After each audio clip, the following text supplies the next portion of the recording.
Hello, and thank you very much for coming. The 94803 Emergency Preparedness Alliance had been working on an emergency drill for a long time. We finally had it on May 19th. We're excited, thanks to Battalion Chief Victor Bontempo, who is with us here tonight. I am Sohaila Bana with 94803 Emergency Preparedness Alliance, and also with the newly established West Contra Costa Fire Safe Council. Okay, Chief Bontempo, the floor is yours, please. Oh my goodness. Well, hello everyone. As Sohaila said, thank you, Sohaila. I'm Victor Bontempo. I'm a battalion chief for the City of Richmond. Oh, Chief Osorio made it. As I said, I hope that I'm able to give you or answer any questions that you have in a summary of the drill. Unfortunately, I did not have a chance to get everything in place.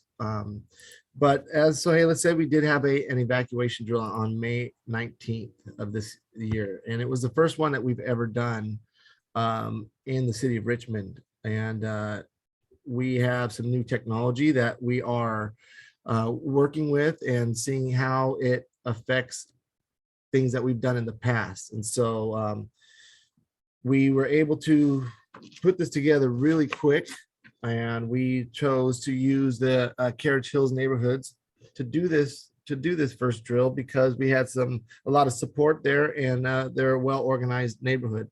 And we would like to put more of these evacuation drills on in the future within the city. And I think that we are actively looking for an OES manager at the time. And I think that the things that we've learned in this evacuation drill will be discussed and given to that person, whoever it may be, and so that we can move forward and put together a better program moving forward and do more of these. So just to kind of summarize the actual evacuation drill itself, our goals were to educate the public, which, I don't know if we met that goal to the extent that we could have, and just because of the short time frame, we put out a flyer to all of the doorsteps within the Carriage Hills neighborhood, and Sohaila's group was a big help in that, as well as our fire department members. Excuse me, I'm going to turn down my radio. Sure. Okay. So. And in looking at other cities when they've done these and they plan on doing this months in advance, they do hit it hard with a large public education campaign, and that really I think has a significant impact on the drill itself. So we started this drill at 9 a.m. and we wanted to again educate the public. We wanted to test the county community warning system. We wanted to evaluate what the traffic flow on the critical streets would look like. Again, I don't think that we met that mark just because we did not have the large participation that we wanted to have, but at any rate, we still learned a lot. And we wanted to make our residents aware of, the phone numbers, with CWS phone numbers, using Zonehaven, myzonehaven.com, and see what kind of information's out there. And just to give you some information on what this would look like for all of you and the agencies that are involved in such an evacuation drill. So, like I said, we did the Carriage Hills area, which is a Zonehaven, RCH E054 and E055. And the reason why that's significant is because using that tool, we now have something to communicate with the county when we're using the community warning system. Before, if we were to use that, we would have to communicate with them north of this street, south of this street, east and west of these streets. And now with this tool, we're able to just pick out a specific zone, and that's linked into their community warning system. And so when they hit the button with the appropriate message, that's the homes, the addresses, the hard lines that message goes out to. Um,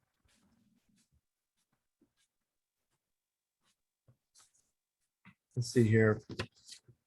The agencies that participated were Richmond Fire Department, Contra Costa Fire Protection District, Rodeo Hercules Fire Department, and law enforcement included Richmond Police Department, the Contra Costa County Sheriff's Office, as well as mall security. You know, they helped us out at the collection point, just making sure that that parking lot stayed clear for us.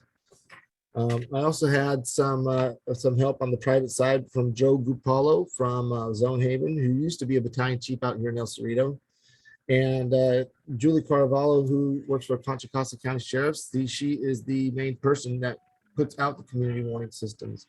No, we're not muted. We're not. Muted I guess. or left. I know. Let me see here. So we plan on the scenario being a fire event that started on the backside near Alhambra or Pinole Valley Road and Castro Ranch Road, with a particularly dangerous situational day, which is a really bad red flag day. And we modeled a fire that would travel up there. We modeled it for 1 hour, 2 hours, 4 hours, and 8 hours. And eventually we mapped it out to where it would hit that part of Richmond, the Carriage Hills. Some of you may have received the community warning system alert at home or on your mobile device, which stated that this is a drill, and it gave you who's calling this community warning system. We are ordering evacuation in your area immediately due to a wildfire, and residents are requested to evacuate to Hilltop Mall parking lot with the specific directions. The entire drill was very quick. It started at 9 o'clock, and I think our last car checked in at Hilltop Mall at about 9:45. We had a survey that was completed. We had about 30 people, a little bit less than 30 people. I think it was 28 people that took part in the evacuation and actually mobilized to the Hilltop Mall parking lot.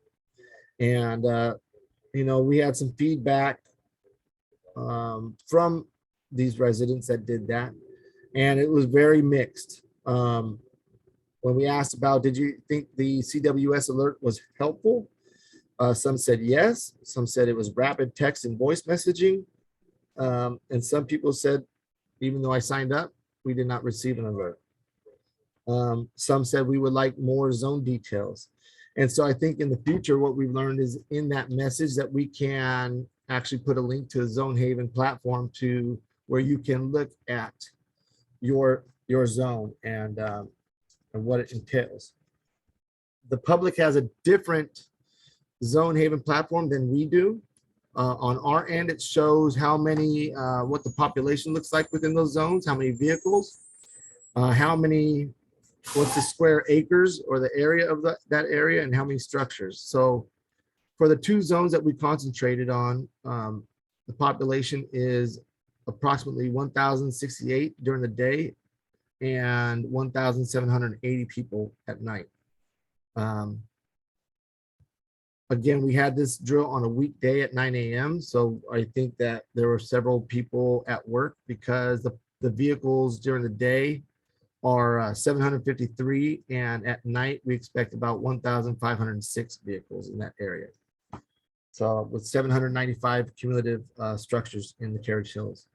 So again, when you look at the population and the amount of participation we had, I think that goes hand in hand with the public education portion of it, and really getting it out to the neighborhood and the public that we are conducting this drill.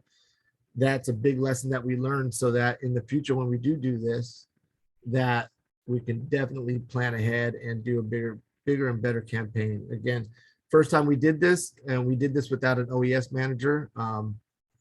Definitely way out of my comfort zone, but with the help of a lot of people, we were able to put something together.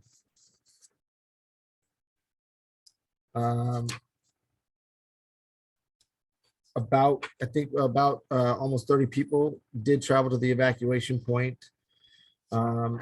The routes varied, whether they took Castro Ranch Road, Pinole Valley Road. I think the biggest route traveled by 50% of the people was on Castro Ranch Road. And then the next biggest road that was traveled was on Olinda. About 88% of the people checked with their neighbors prior to them leaving. And that's a really good sign that we are taking care of each other and looking out for each other. And I want to emphasize that point, that we continue to do that. And as these programs grow, I know we've been having more meetings than I've ever had in my career with the community as far as wildfire. And I think it's a really good thing that one of the messages that we're getting out is that, you know, we work together as a group and not as individuals. You know, there was one comment on some logistical issues during the evacuation of one of the comments that I read was she was a non-ambulatory or had a wheelchair and she was unable to get anybody to help her. And I wish I had that address, because that address is not linked to the answers on the survey. Excuse me. Let me go through this really quick. Some of the suggestions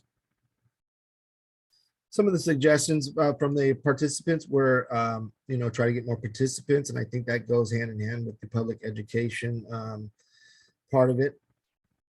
Develop a plan for mobility, for people with mobility limitations. Again, I think that is something that we would have to sit down with an OES manager and figure out what the best route would be to know that this address has a certain, a person with certain mobility issues. And let me preface all that by saying, even though I think that this drill was successful because of the things that we learned, we still have a lot of work to do. You know, a lot of really positive thoughts, and some people wanted more specific directions, and that's really difficult to do because these community warnings system, these messages that come out have to be really brief and concise. You know, our goal is to let you know what we want from you, whether it's an evacuation, shelter in place, or a I forgot the term. It's stand by to evacuate. That's not the proper term, but you know. And then the next part of that message would be what the reason for the evacuation, and the next part would be where the collection point is. I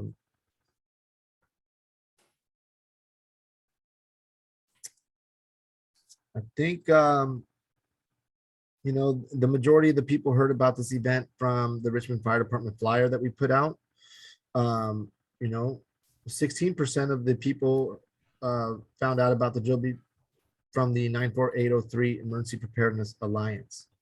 Some people found out from a neighbor or a friend, and some on social media. And then some people didn't know about it at all and just got the CWS alert. So as far as alerting goes, one of the things that we did learn that morning was the use of Nixle in our city. So we have had a large turnover in upper management within the city over the last couple of years. Some of those people were the key holders in the Nixle platform because we don't want a lot of people to have access on putting public, excuse me. We don't want too many people to have access to put these types of public messages out.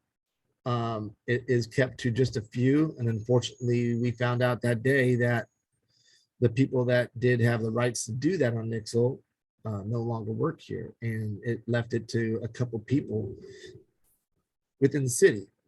We were able to get out a Nixle message that morning. It took some work.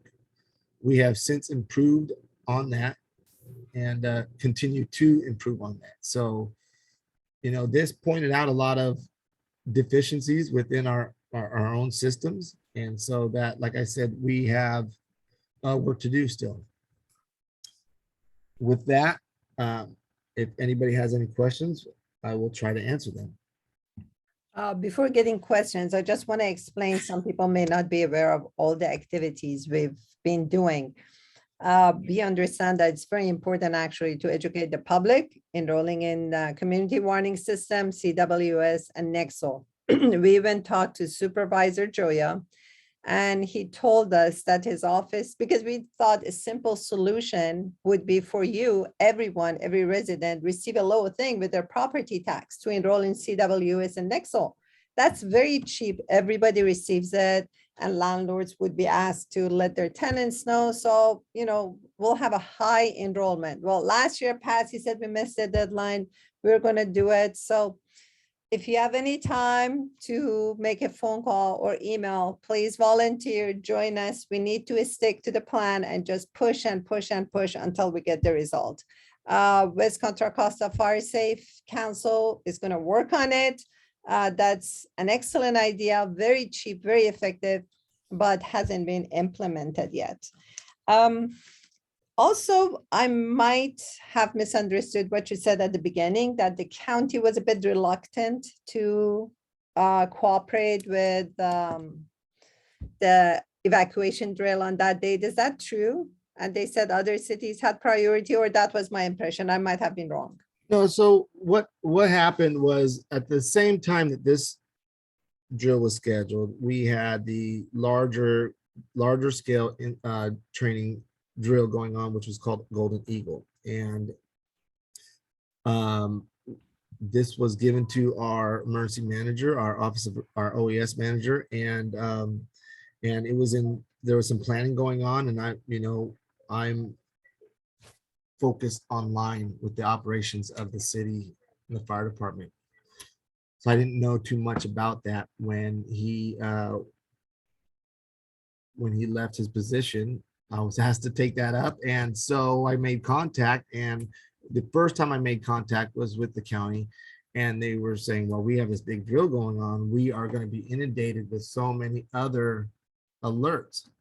Well, after a second conversation, I told the person exactly what I wanted, and they said, oh, well, that's all you need. We can take care of that. And so I think maybe there was a misunderstanding on how I explained what I needed that day. And at the end of the day, the Golden Eagle exercise actually did not take place because of a huge COVID outbreak within the county offices. So okay. So ours was we were successful then. we were solo that day. So out of all the cities and county and everything like that, at least we got something done. Okay, very good. Thank you very much for everything.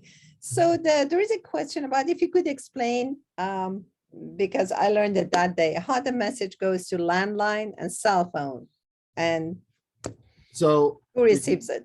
So when an alert comes from CWS, it uses the reverse 911 system. And so that's all landline.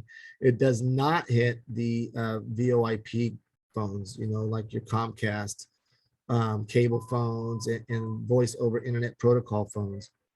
The only way you're going to get hit by a cell phone is if you have signed up with CWS. There is some deficiencies or inconsistencies, is a better word, with that.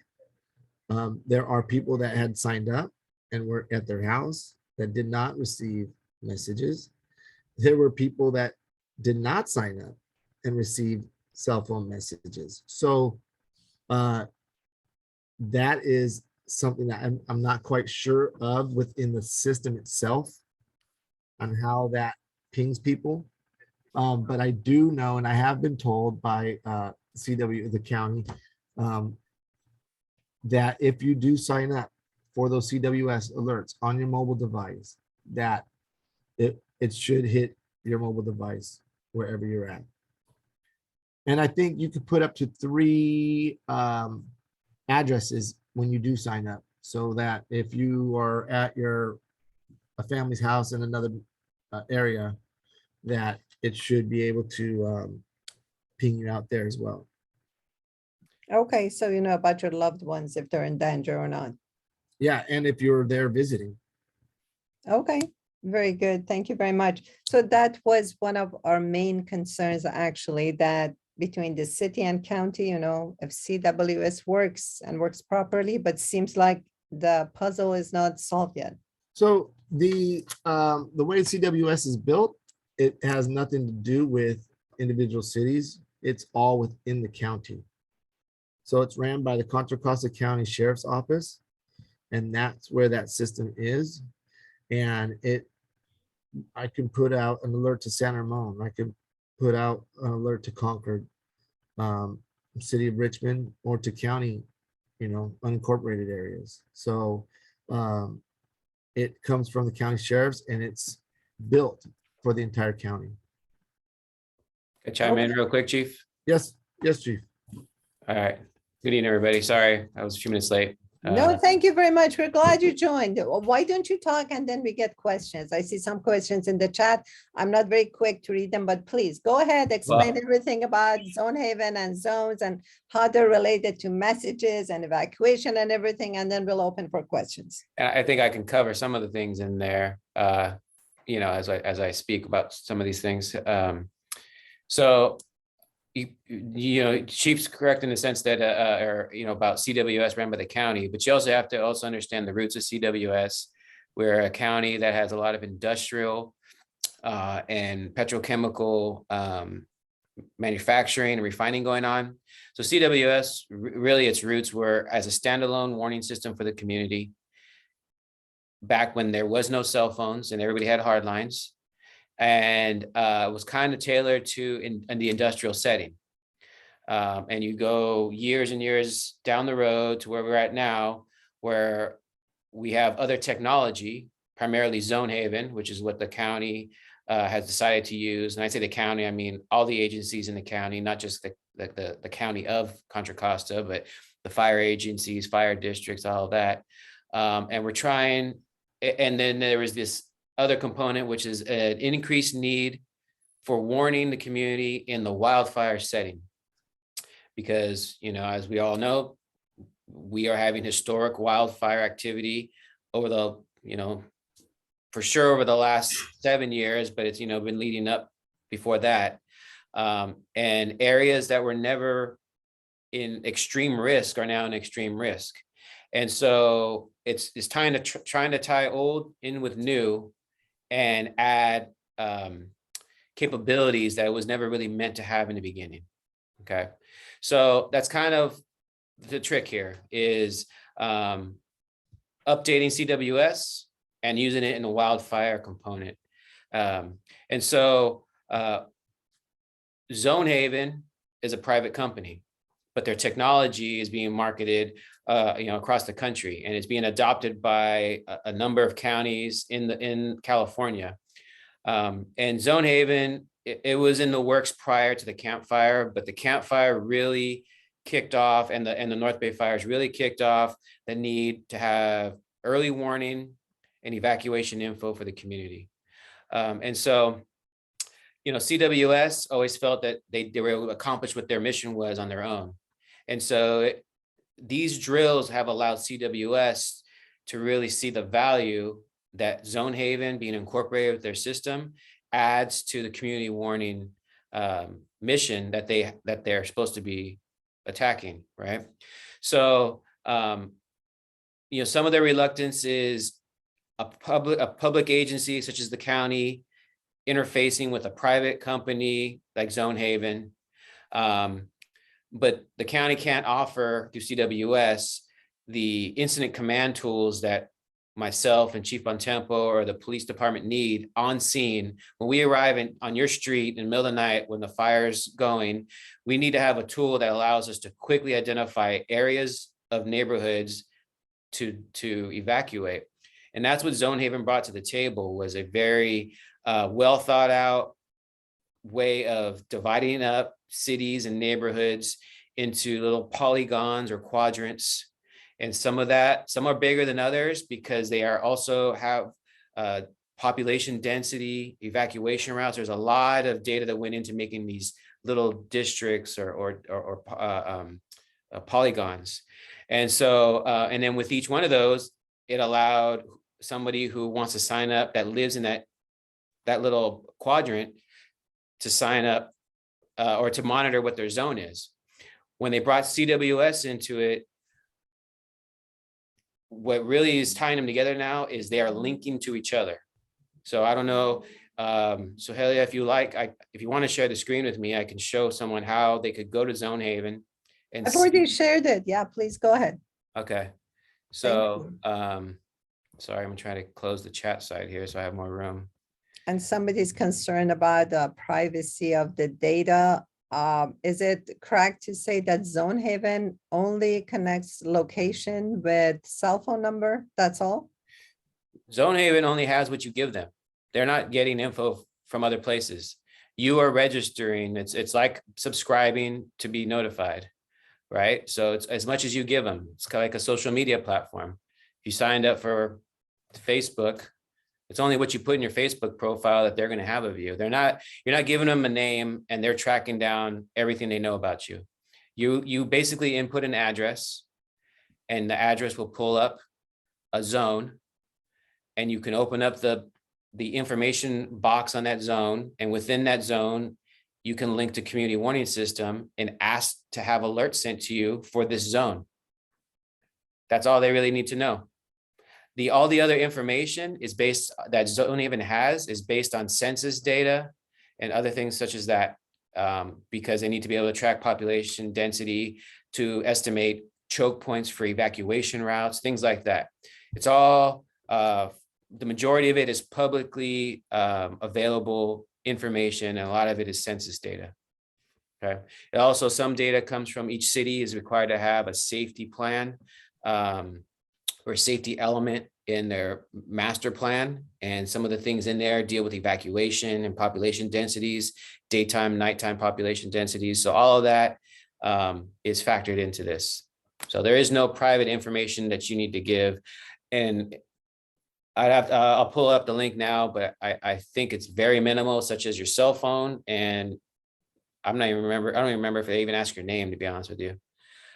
So let me So I'm on that link right now. And when you go to Zonehaven Aware for the public, you can click on your zone where you live, and it will tell you what your zone is. So right now I'm clicked on to RCH E055. see here. I'll bring it up. Oh, are you sharing, Aaron? Yeah, I'm sharing. Okay. So if you just Googled Zonehaven, I'm going to take it as if nobody has ever heard of this. So if you Google can everybody see this? Yeah. Yes, Okay. go ahead, please. So this is Zonehaven. So Zonehaven has two platforms. There's the public facing side, which is called Zonehaven Aware. And there is the on cue, the public safety side, which is called Zonehaven Evac. Zonehaven Evac requires log on and clearance to get on because it allows public safety officials to log in and change the zone status. I can change it from normal to mandatory evacuation to an advisory to an all clear, safe to return. So that's why that's protected, because it could give out a lot of false information. Okay, so they screen who can get into that. So if we want to get over to the Zonehaven Aware side, it's right here. So we open up Zonehaven Aware. It's gonna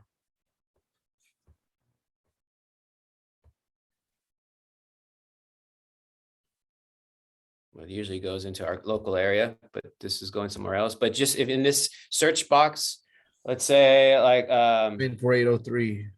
well, I did last time, I did 1526 Solitude Lane. We had the meeting at a couple weekends ago. All right. So.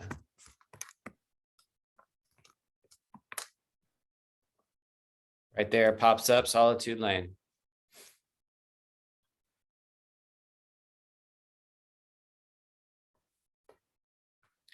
So let me close this really fast. So you see how it zoomed into the county. This highlighted zone is the zone that has Solitude Lane in it off a rain cloud. So you see how this is, don't try to figure out the rhyme or reason on why the boundaries of the zone are the way they are, because there, like I said, there's a lot of data and science behind how they made their zones. But this is that zone. It's Richmond E051. So say you live on Solitude Lane. And so you typed in, and that was your address. Sorry. Okay, so I get back, it's open. So this is the text box or the information box for that zone. If I have never signed up and I want to be able to get alerted when this zone gets activated, I have two places to go. I can go up here to subscribe to alerts, or I can come down here to the hyperlink blue text, which is the exact same link. It takes you to the exact same place, okay? So if I come up here and I click on it, subscribe to alerts. Now it has brought me over to the sheriff department who runs the community warning system. So now it's very easy for me to come down here and I just click to register.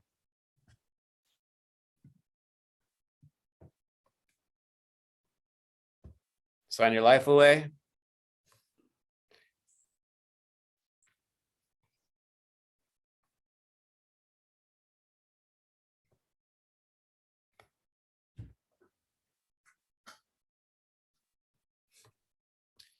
So, and this is where you start filling out your registration, okay? I'm already registered for other portions of Richmond, so I'm not gonna log mine in, but this is the info they ask you for, because email, for one, it helps you change your account, but besides getting text messages, you also get email alerts when you sign up with your email. Pick a password, your name, and then you enter your address here and location. This is where it's important to make sure you're getting the alerts for the area that you want, whether it's where you live or a family member's house. I use a similar system in Butte County to track a home up there that family members live in case there's a wildfire up there near Lake Oroville. Similar thing. So you can enter, and I believe you can enter up to 3, Chief. Yes. So you can go back in and edit once you make your account, you can go back and enter more. But this is where I would enter 1526 Solitude Lane. I'd do my full address and then you register. And so there will also be a,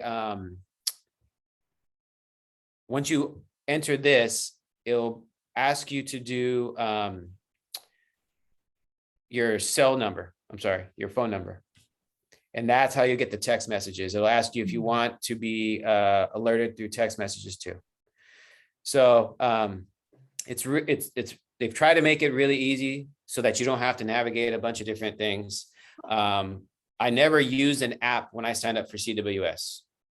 I've always did it through this format here, and the information was pushed out to my phones and my email. So I've never searched the app store to see if there's an app in there for it. This to me has always been the preferred method of requesting or registering for alerts. Let me see here. Trying to see there's other questions. So CWS traditionally is only done by a landline. So even if you never signed up for Zonehaven or you never signed up for CWS, if you had a landline that's linked to this address that was not like an internet style landline, it would just go through and start reverse 911 calling landlines, hard lines in that area. And that would be for a full-blown evacuation order. What this does is allow you to get any information that's pushed out about that zone will get texted to you, versus the other one is almost in only the most extreme instances do you get that reverse 911. So this one will keep you much more informed about what's going on. You can So- do Latin long too.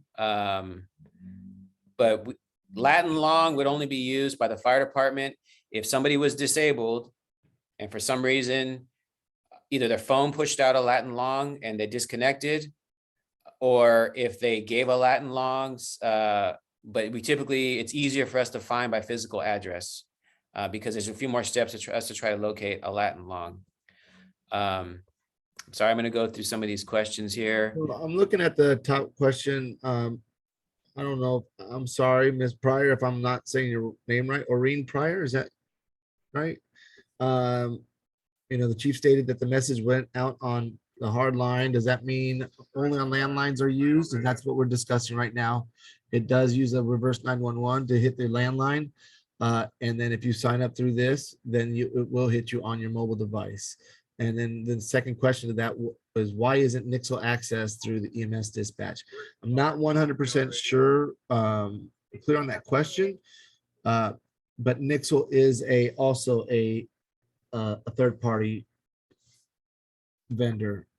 And it's put out through their own system that they contract out for cities and counties.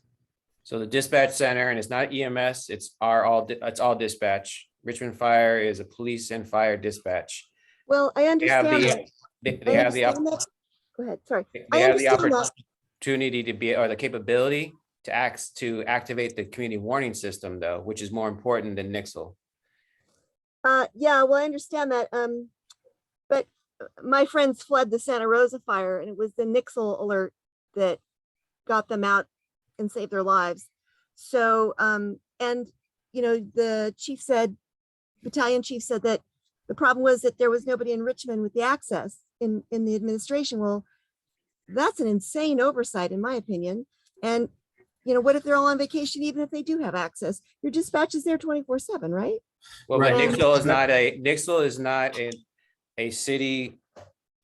It's not a primary city method of inverting the community because there is a community warning system and it is linked through the Zonehaven. Nixle is from the fire. We see it as a tool that people do like to monitor what's going on, but it's not the preferred method to make sure you are evacuating because there's some on the user side, on the government user side, there is some things that are not in place that don't make it the best platform to do that. You know what I mean? And so there's other versions of Nixle that the EMS or the emergency manager was looking at either upgrading the account or evaluating whether or not Nixle should still be listed as something that we like to push out. Nixle has the same issue in the sense that if you don't sign up for Nixle, you don't get it. So they're really, in that sense, it's not any better in that sense because it requires subscription or registration. It would be different if Nixle was blanket contacts you regardless if you even knew about it or not. And so that's really what we're trying to shore up here is what's the one method that with improvements, we can get this out to everybody. And with Zonehaven being linked to CWS, we know if you never sign up for Zonehaven, if it's extremely serious and we need you to evacuate, CWS will still make attempts to contact you. And CWS is also linked to emergency broadcast channels on the TV, and it's linked to emergency radio broadcasts. In the event you have none of the other technology, it can hit a signal like that. Whereas Nixle is only one platform, only one format. And so that would be the difference why CWS was used to try to improve and tie this in versus one of the other platforms. And one more thing to add on that, Marine, is that we did find out after this drill that the dispatch manager at our communications center does have access to Nixle. So again, this was a big learning experience for a lot of us. I'm typically not tied in to the OES part of the city. We run OES drills, at the EOC, but some of that stuff we pass on to them and expect it to be taken care of on the operational side. So for us to take this ball and run with it, It was a big learning experience for all of us. And so we were able to find some of these deficiencies and to put things, like you said, extreme oversight. Yeah, but you have to have drills like this in order to highlight that. And so fortunately, we were able to, see this, and we're trying to make that system better.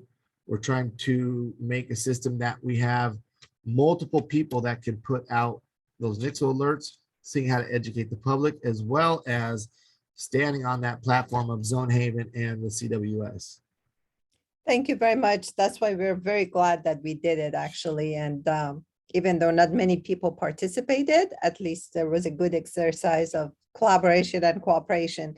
And I know. so Leila, I really quick, I agree with that, and I think somebody asked a question a while back, what if nobody participates, or what if you only have one person participate and evacuate? And I will stand by that and say, it's okay if only one person took part in that drill and evacuated, because what it did for us on the emergency systems side is it taught us a lot. And there were some things that really came together in the coordination of this. And there were some things that we, highlighted some of the work that we still need to do.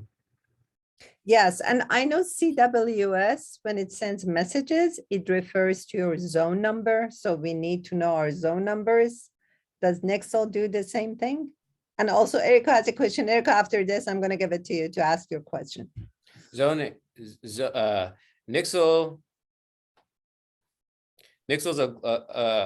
in my opinion, kind of a equivalent of a social media platform. What you put in your post is what happens, right? It requires somebody on our end to input a message. What CWS allows us to do is they already have predetermined verbiage for different types of incidents. What we need to give them as incident commanders is what the zone is, what level of emergency is it? Is it an evacuation advisory? Is it an evacuation order? Is it all clear to return?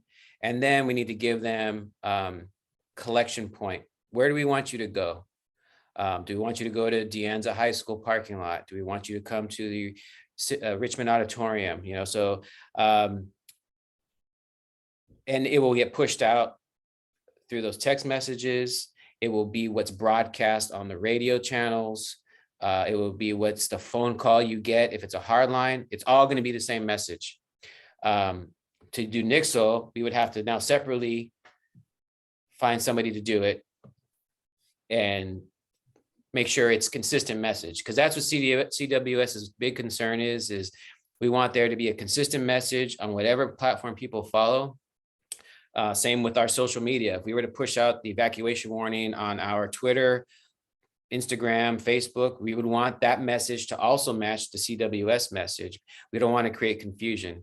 And I think some of this has to be thought of in the context of a chaotic moment that may happen in the middle of the night, and who is available to activate all of these different platforms. If I have to, as an incident commander, I cannot get onto NICSO or Twitter while I'm trying to order resources and order evacuations. It's not practical, right? At the incident commander level, it's controlled chaos. And so it requires somebody outside of that incident command system, preferably like an EOC or a PIO person, to be able to start pushing out those messages. But they can't push them out without talking to us as incident commanders to know exactly what it is, And so, and the other thing is, we did this evacuation drill, but in a real incident, there are a lot of other factors that are gonna that the residents are gonna have to overcome. This is simulating extreme fire behavior, extreme fire weather, 30, 40 mile an hour winds, ember cast blowing through neighborhoods, very limited visibility, and us trying to get you out of a neighborhood safely while we are trying to get in with resources, with fire engines and bulldozers and all of that. And so just, I ask residents is to please try to keep it in the back of your mind, the true scenario of what this will be like if we ever had to use this, and it seems very easy and things seem just, well, why don't we just do this? But it is a very chaotic, time compressed incident that you have a lot of things to get done as an incident commander, and you're trying to keep people safe. We have a lot of decisions we have to make when we arrive in one of these incidents, whether or not we are going to not even attack the fire and focus on rescue and evacuation. What's the best action? Where's the fire headed? So, I think if we have this tool that can accomplish a couple of different things instead of having to log on to all these different platforms, it really makes that side of controlling the incident easier for us. So just so that, to back that up, is that it's like Chief Osorio said, it's hard to get Nick's on Twitters and Facebook messages out. But that CWS warning, we can get put out from the command post at the street level. And that's why during the command post, we set up what's called a unified command with the fire department and law enforcement. And I will give that task as an incident commander to law enforcement. Hey, I need you to get a hold of the county sheriffs, CWS. These are the zones that I need evacuated. This is a message. I want this zone to have a evacuation warning. I want this zone to have a shelter in place, and I want this zone to have a mandatory evacuation. I have a question up here, is that should there be a suggestion to leave cars at the base of a narrow road facing downhill as a standby to evacuate? So when these things come out, when you do notice that there's a fire, some distance away from your location, and you feel that you live on a one-way street, a narrow street, we have one of the messages that we try to educate the public on is, if you're in doubt, get out. If you have any type of mobility issues, if you live on a narrow street that's one way, if you have any doubt, get out. The fastest you are out of there, the better it is for both of us. Your vehicles, you are emptied out, you're safe, and it gives our emergency vehicles a way to get up and into that area. Yeah, and I would be cautious about someone doing that. How far are they having to get? When it is time to get out, will they have to be running down a hill through smoke? Will there be embers flying around? Will the visibility be poor? I think, it's a good question, but I think there's a lot of variables in there. If I'm going to get ready to leave out of my neighborhood, I'm not parking my car down the street. I'm going to back it into my driveway, get my important medications and documents. And when I move my car, it's to leave, because it's just going to create more congestion in trying to get out. The other thing that I know that was brought up was about disabled individuals. And that's one of the big things that Zonehaven can help us with, is that if only the individuals who are disabled can call 911 and let us know, hey, I am in a wheelchair and I cannot get out, I'm at this address, we can focus on responding to help those individuals out, because everybody else who monitors Zonehaven that doesn't have those issues can get out on their own without help. So now it focuses our efforts on just the individuals who truly do need our help getting out. If you are paying attention to the warnings on Zonehaven. So in that sense, Zonehaven can help save lives of individuals who may not get the help, because in the past, we used to have to go on our own and drive up and down the streets and on a loudspeaker say evacuation. And that's one person or one engine company or one police officer that could actually be helping a non-ambulatory resident. So Zonehaven can help with that. And those are the individuals we want calling 911 to say, I'm stuck in my house. Not the person who has the ability to pack a bag and leave. We don't want you calling 911 because you're just flooding the system. We want the people who need us to go down there and carry them out of their house. We want them to call us so we know. Because as an incident commander, we will get notified by our dispatch center. A resident at 1526 Solitude said they are quadriplegic and need assistance getting out. They cannot evacuate. And I now make that a priority in that division of my fire to send help to go get that person out. So that's how that's supposed to work. Thank you very much.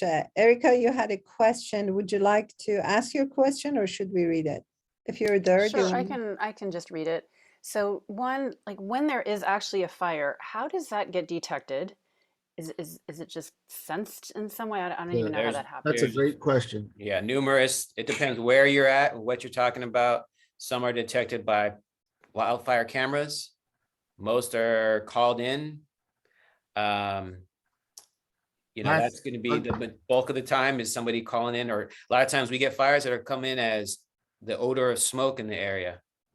And we have to send an engine out to investigate what it is and may find out it's actually a fire. So we had an incident last night at about 3 a.m. 3 a.m. and on Alhambra Road, Pinole Valley Road, where it meets Castro Ranch. There's not a lot of traffic there at 3 a.m. on those roads. So when it was called in, it was actually called in by an off-duty or retired firefighter. And at the time that he called it in, it was already at 20 acres. The thing that we had working for us was the direction of the wind. So it was all vegetation that it was on fire, and it was about 20 acres at the very beginning. So they were able to, because of the weather conditions and the wind conditions and the direction of the fire, they were able to get on top of that really quick. How did he see that? He was driving on Alhambra Valley Road again. So when you say, how do these get called in? A lot of times, somebody sees it, but they think, oh, the other person saw it and called it in. So they don't call it in. So it's either by phone call. We have fire cameras on a platform that we use in the fire department, that they are being monitored by CDF, by Caltrans, by other organizations, and looking for plumes of smoke. So, but we really rely on the public to call 911. Okay. I mean, that is the main way for any emergency incident to get called in. Okay. Thank you. Hmm? And then I totally hear you about how chaotic it's going to be. I mean, I have a friend who sent a video of the Colorado fire that happened in January from a parking lot. And he couldn't see in front of him from the smoke. He was just trying to get from Costco to his car in the parking lot, and it was just chaos. So I live by myself. I live on Hillside Drive. I live next to Kennedy Grove. I'm trying to clear my property, but I mean, it's just everywhere. I mean, there's trees everywhere. I mean, I don't know if I should be spending my time doing this. It feels a little pointless if there's a fire here.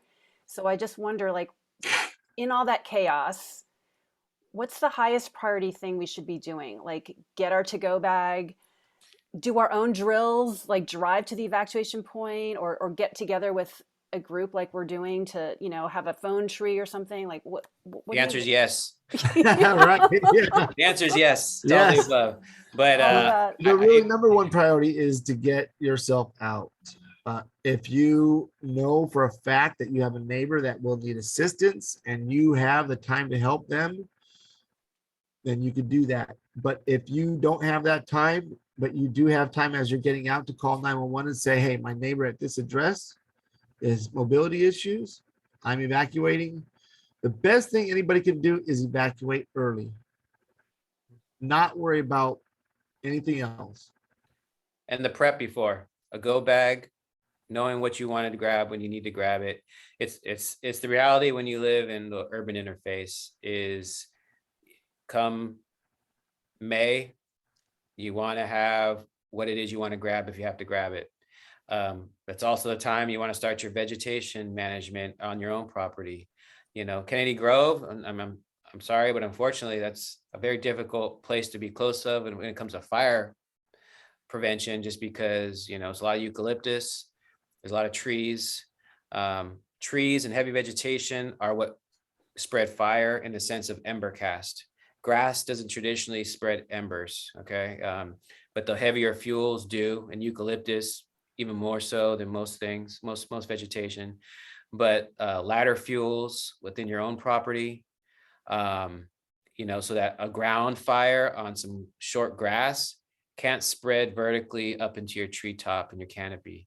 That's important things you can do, because I send 5 engines up in your neighborhood and there's 500 houses. There's a level of triage that has to go on where we can attempt to make a stand under certain conditions, correct? And if a house has done very poor vegetation management and cleaning, it's hard for us to make a stand on that house, you know, and we start having to consider things such as fire weather. If we have the type of conditions like there was in Paradise, where you had extreme winds, or in the Tubbs fire in Santa Rosa, unfortunately, those are extreme fire behavior events where almost no level of vegetation management or prep is going to do anything. But those are more those happen, but the ones that you can really make a big difference on are the smaller fires before they get big, or when it's not as windy. That's when your clearance and you're clearing your ladder fuels and your 30-foot of clearance and things like that really can help, because now we can easily defend your property and extinguish it on your property. So, you know, really it depends on the situation where you're given that day. Wind is one of the worst things that we have to deal with on a large vegetation fire, because it'll take embers a mile away from us and start a fire there. And now we have to figure out how to get into that spot, and then another one. And now we're just chasing our tail all over the hillside trying to catch up to this fire. So, you know, it really depends on what the situation is that day. But, you know, there's two levels. Like I said, that when it happens, that you're ready to go and you know where you're going to go. And before it ever happens, the cleaning you can do around your property, especially in your location. Like I said, that's a difficult place just because, you know, you have the park area and trees. And depending on the way the wind's blowing, that ember cast could pose a problem to where you live. Thank you very much. There was a question here about HOA. I would like to answer that. We kept asking, insisting to the level of begging the HOA officers in Carriage Hills, North and South, and Castro Heights to send evacuation drill note through email to people. I believe only one of them did. I'm not sure. I think it was Carriage Hills and North. They did not cooperate with us, which was very surprising to me, because it's a matter of safety. It was shocking. So I would like to ask those of you who are not on my mailing list, please put your email and I'll add you to the list. And also we are working on becoming a fire-wise community to reduce chances of, wildfire, or at least having more time to escape or whatever. I have a question for the fire chiefs. There is an app called Citizen. You get notifications about incidents around you. Like if I received notification about the fire last night, probably I would have left home, but I'm the type of person I would like to be on the safe side. But Richmond Fire Department does not provide any notification through those apps. What's going on around us, we never know. So are you talking about the Citizen app? Yes. So that Citizen app is reported by CHP and also reported by citizens. So citizens it's not linked into public agencies like Richmond Fire Department. But does Richmond Fire Department have its own app we could download and see what's going on, the current incidents? No, we're looking at going to Pulse Point, rolling out Pulse Point. That's something we've been looking at for a while. That's really was meant to, if you signed up or followed Pulse Point, it's an app you would download, and someone was having a heart attack next door, someone that was CPR trained could go over and try to help. That was kind of the origins of Pulse Point. It kind of morphed into a little bit of someone that people that like to know what's going on, or, people that listen to the radio, have their own radios and kind of listen to what's going on. So Pulse Point is something that I think if we do something, Pulse Point is probably what it was, because that was one of our goals to do prior to COVID. It was in our goals for the fiscal year. So that's just something we're gonna have to get back to. But it could give out information. If you're not sure what it's saying, it may not give enough information and may create a little bit more concern. If you saw last night that there was a fire at Castro Ranch or Alhambra Valley in Castro Ranch, but it doesn't give you any details, it leaves a lot of gap there. Do I leave? Do I go now? So That's the only problem with Pulse Point, is that you may not have the details you need, so on its own, it wouldn't really give you what you're going to get out of CWS and the Zonehaven merge. But yes, I would venture to say we will have Pulse Point in the next few years. We have to Next see how it few integrates years. with the dispatch center. Dispatch center has a newer software.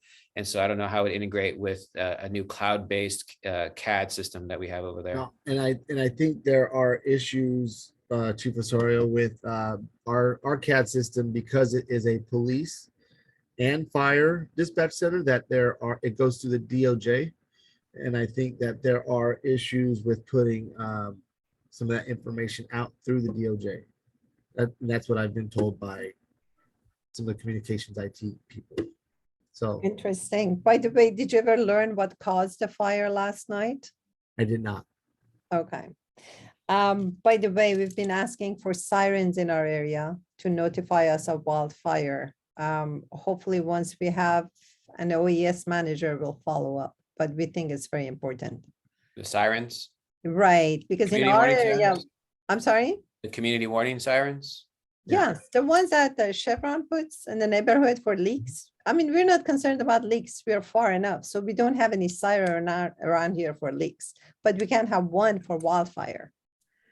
And we've been asking the fire department and Office of Emergency Services. They say, no, it may confuse people. Nobody's going to get confused here. I think your best avenue for that, and I think you have a decent relationship with Supervisor Joya. I think that we had an incident a couple months ago at where one of those sirens burned down, and it was a big deal for us to get that up, and a temporary one up and running, and then a permanent siren in its replacement. So it's a lot more complicated than I ever knew. But And it is ran by the county too. and it's ran by the county. So that's why I say I think Supervisor Joya would be able to spearhead that if you let him know the importance of it. But the City of Richmond and Richmond Fire Department, we could suggest it, but it's not gonna have the same impact that it would coming from the citizens of 94803 area. Okay. Thank you Realize so too that much. even down in the flats where the sirens are used for the refineries, they only are triggered, the siren only sounds at a level 3 or higher. So there would have to be some sort of equivalent, what is a level 3 in the wildland world, that they would sound we it, don't- we because don't there's have that. level 1s and 2s that happen frequently that never trigger a siren. The siren is only a shelter in place warning. And so the other concern I have heard them say is that sound travels a long distance.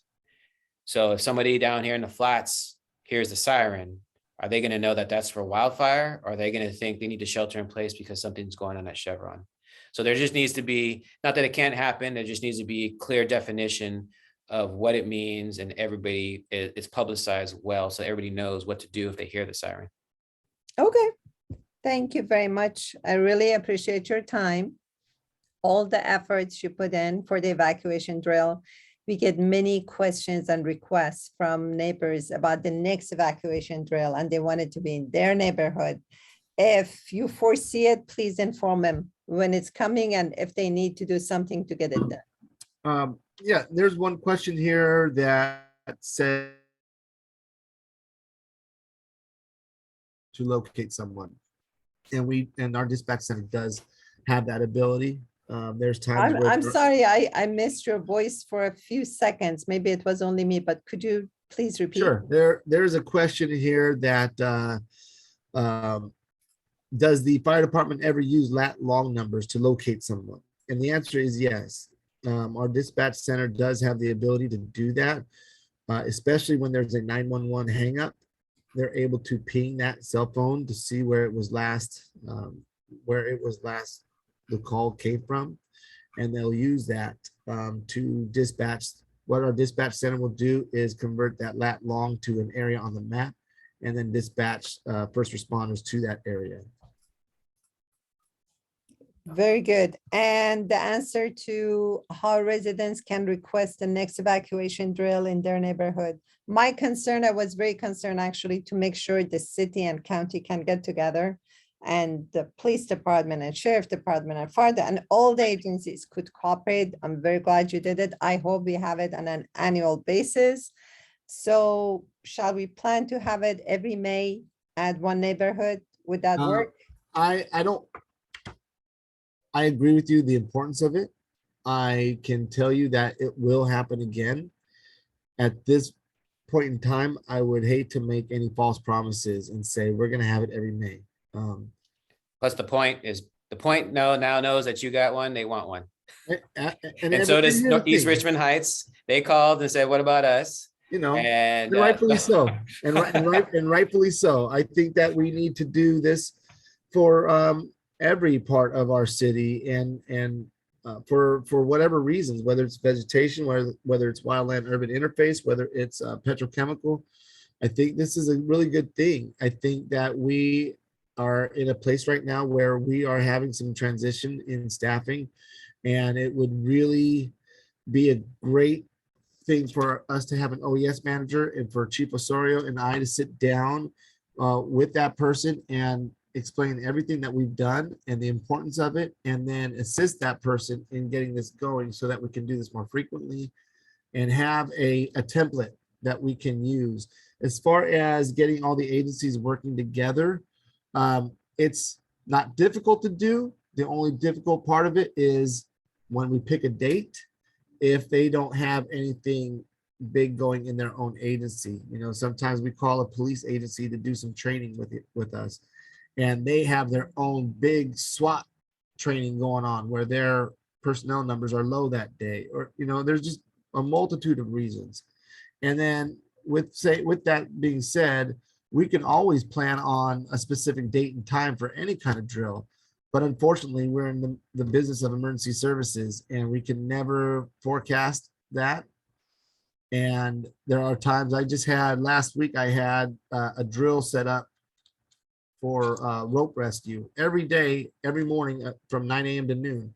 We only got one of those drills completed just because every day we had a structure fire, a vegetation fire, large incidents that required multiple resources.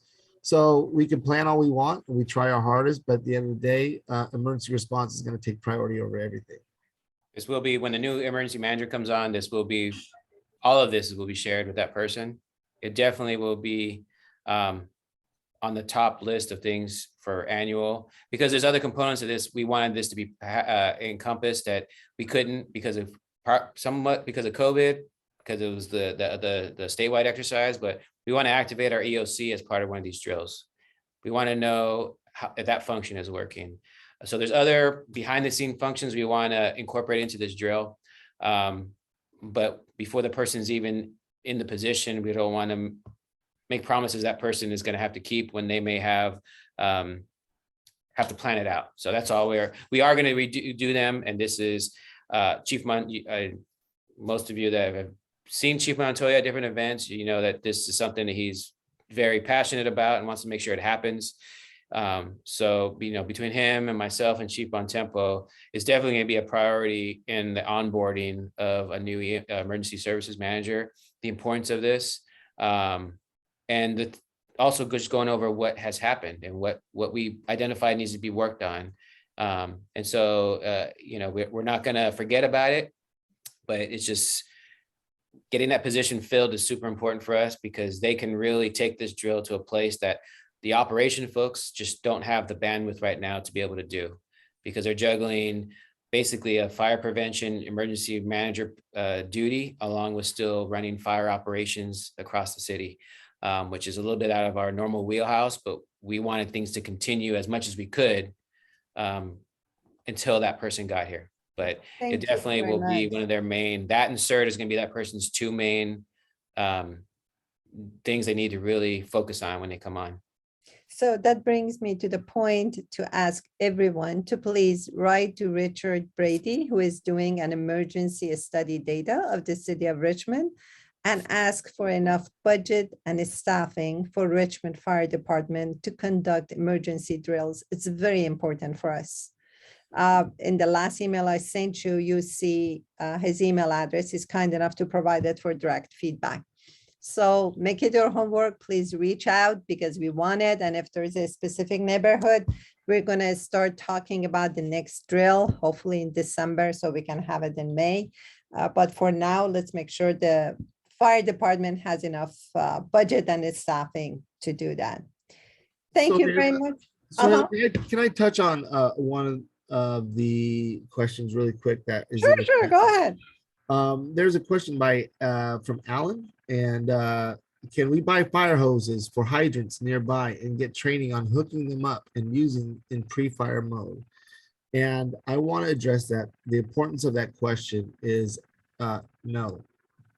And because what that does is it delays us when we get on scene. If we need that hydrant, and there's something hooked up to it, and if those threads get stripped or anything that hydrant gets damaged, or it delays us in getting that hydrant to supply our own fire engines with water, it could have horrible consequences. So I really do understand the thought process, but I need you to understand the consequences of if something like that goes wrong with damaging the threads on that hydrant and so on.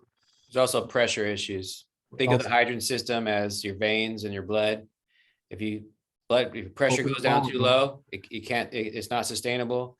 If we start losing houses and there's open flow of water on houses that caught fire and have burned, and there's hydrants open and multiple fire engines on different hydrants in the system, We lose pressure. we lose pressure, which keeps us from being able to either fill quickly or prevents us from being able to actually flow at the pressures we need because we're not getting enough supply.